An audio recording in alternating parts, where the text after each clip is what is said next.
ସତସ୍ତରୀତମ ସାଧାରଣତନ୍ତ୍ର ଦିବସ ଅବସରରେ ମୁଁ ଜଗତସିଂହପୁର ଜିଲ୍ଲାର ଭାଇ ଓ ଭଉଣୀମାନଙ୍କୁ ମୋର ହାର୍ଦ୍ଦିକ ଶୁଭେଚ୍ଛା ଓ ଅଭିନନ୍ଦନ ଜଣାଉଛି। ଏହି ଅବସରରେ ଉପସ୍ଥିତ ଜିଲ୍ଲାବାସୀ, ବୁଦ୍ଧିଜୀବୀ, ପ୍ରଶାସନିକ ଅଧିକାରୀ, ଛାତ୍ରଛାତ୍ରୀ, ସାମ୍ବାଦିକ ବନ୍ଧୁମାନଙ୍କ ମୋର ଆନ୍ତରିକ ଅଭିନନ୍ଦନ। ଜାନୁଆରୀ 26 ତାରିଖ ପବିତ୍ର ସାଧାରଣତନ୍ତ୍ର ଦିବସ, ଭାରତୀୟ ସମ୍ବିଧାନ ପ୍ରତିଷ୍ଠା ଦିବସ।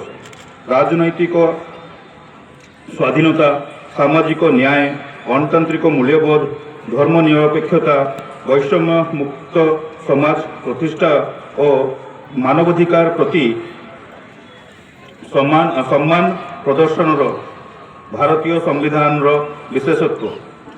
ଆଜିର ପବିତ୍ର ତିଥିରେ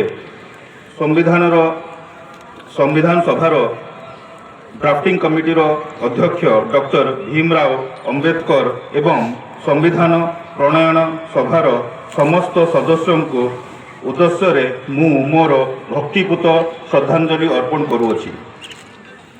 ବନ୍ଧୁଗଣ, ଦୀର୍ଘ 200 ବର୍ଷ ଉର୍ଦ୍ଧ୍ୱ ସମୟ ଧରି ଭାରତବର୍ଷ ଜନସାଧାରଣ ପରାଧୀନତାର ଶୃଙ୍ଖଳ ମଧ୍ୟରେ ରହି ମଧ୍ୟ ଏ ଜାତି ମୁକ୍ତି ସଂଗ୍ରାମରୁ ଅବ୍ୟାହତି ନେଇ ନାହିଁ।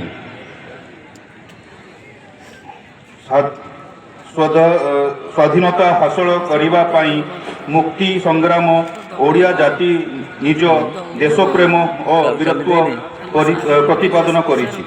1817 ମସିହା ପାଇକ ବିଦ୍ରୋହ, 1857ର ସିପାହୀ ବିଦ୍ରୋହ ଏବଂ 1857ରୁ 1947 ଦୀର୍ଘ 90 ବର୍ଷ ନିର୍ବାଚିହ୍ନ ସଂଗ୍ରାମ ପରେ ବହୁ ସ୍ୱାଧୀନତା ସଂଗ୍ରାମୀଙ୍କ ସାଧନା ଓ ଅସୀମ ଆତ୍ମୋତ୍ସର୍ଗର ଫଳ ସ୍ୱରୂପ ଆମେ ସ୍ୱାଧୀନତା ହାସଲ କରିଛୁ। ଭାରତୀୟ ମୁକ୍ତି ସଂଗ୍ରାମରେ ଓଡ଼ିଶାର ମହାନ ଦେଶଭକ୍ତ ଏବଂ ଜଗତସିଂହପୁର ଜିଲ୍ଲାର ସ୍ୱାଧୀନତା ସଂଗ୍ରାମୀମାନଙ୍କ ଉଲ୍ଲେଖନୀୟ ଭୂମିକା ସଂଗ୍ରାମର ଇତିହାସରେ ସ୍ୱର୍ଣ୍ଣାକ୍ଷରରେ ଲିପିବଦ୍ଧ। ଜିଲ୍ଲାର ଆରାଧ୍ୟ ଦେବୀ ମା ଶାରଳାଙ୍କ ଶକ୍ତିପୀଠ ଜଗତସିଂହପୁର ଓଡ଼ିଶା ସଂଗ୍ରାମୀମାନଙ୍କ ପାଇଁ ଥିଲା ଶକ୍ତି ଉତ୍ସ। ସ୍ୱାଧୀନତା ସଂଗ୍ରାମ ଝାପ ଦେଇ ଜାତି ଉଦ୍ଦେଶ୍ୟରେ ଉତ୍ସର୍ଗ କରିଥିବା ଜଗତସିଂହପୁର ଜିଲ୍ଲାର ମହାନ ସ୍ୱାଧୀନତା ସଂଗ୍ରାମୀମାନଙ୍କ ଉଦ୍ଦେଶ୍ୟରେ ମୁଁ ମୋର ସଂଗ୍ରାମୀ ଅଭିନନ୍ଦନ ଜଣାଉଅଛି।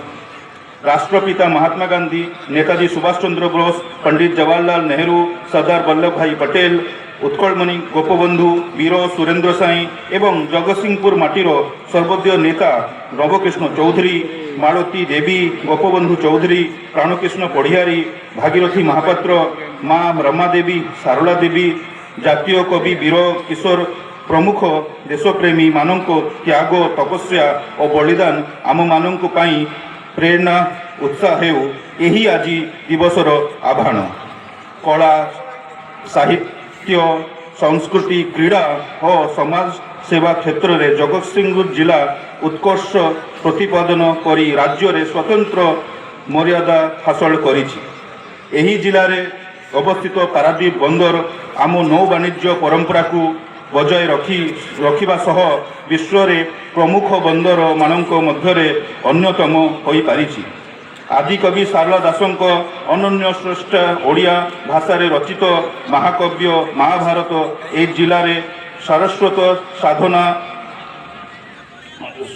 ଶୀର୍ଷ ସ୍ଥାନରେ ପହଞ୍ଚାଇ ପାରିଛି।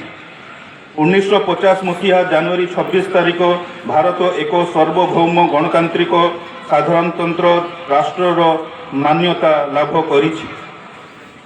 ସମ୍ବିଧାନ ରାଷ୍ଟ୍ରର ଅମୂଲ୍ୟ ସମ୍ପଦ।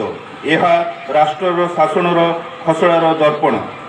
ଦେଶର ଗଣତାନ୍ତ୍ରିକ ସମାଜ ପ୍ରତିଷ୍ଠା ଆମ ସମ୍ବିଧାନର ଲକ୍ଷ୍ୟ।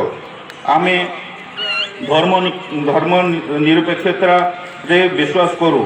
ସମସ୍ତ ପ୍ରକାରର ସଂକୀର୍ଣ୍ଣରୁ ଜଳାଞ୍ଜଳି ଦେଇ ପରସ୍ପର ମଧ୍ୟରେ ଶ୍ରଦ୍ଧା, ସମ୍ମାନ, ସହନଶୀଳତା ଓ ଭାତୃତ୍ୱ ଭାବ ବଜାୟ ରଖିବା ଆମର ଅଖଣ୍ଡ ଐକ୍ୟ ସହାୟତା ଶୁଦ୍ଧ ହୋଇପାରିବ। ଆମେ ସମ୍ବିଧାନ, ଜାତୀୟ ପତାକା, ଜାତୀୟ ସଙ୍ଗୀତ ଆମର ଐକ୍ୟ ଓ ସଂହତିର ନିଦର୍ଶନ। ବର୍ତ୍ତମାନ ରାଜ୍ୟରେ ଲୋକପ୍ରିୟ ମୁଖ୍ୟମନ୍ତ୍ରୀ ଶ୍ରୀ ମୋହନ ଚରଣ ମାଝୀଙ୍କର ନେତୃତ୍ୱାଧୀନ ସରକାର ରାଜ୍ୟର ବିକାଶର ଅଗ୍ରସର ହେଇଛି। ସେହିଭଳି ମାନ୍ୟବର ପ୍ରଧାନମନ୍ତ୍ରୀ ଶ୍ରୀ ନରେନ୍ଦ୍ର ମୋଦିଙ୍କ ବଳିଷ୍ଠ ନେତୃତ୍ୱରେ ମଧ୍ୟ ରାଜ୍ୟର ବିକାଶ ତ୍ୱରାନ୍ୱିତ ହୋଇଛି।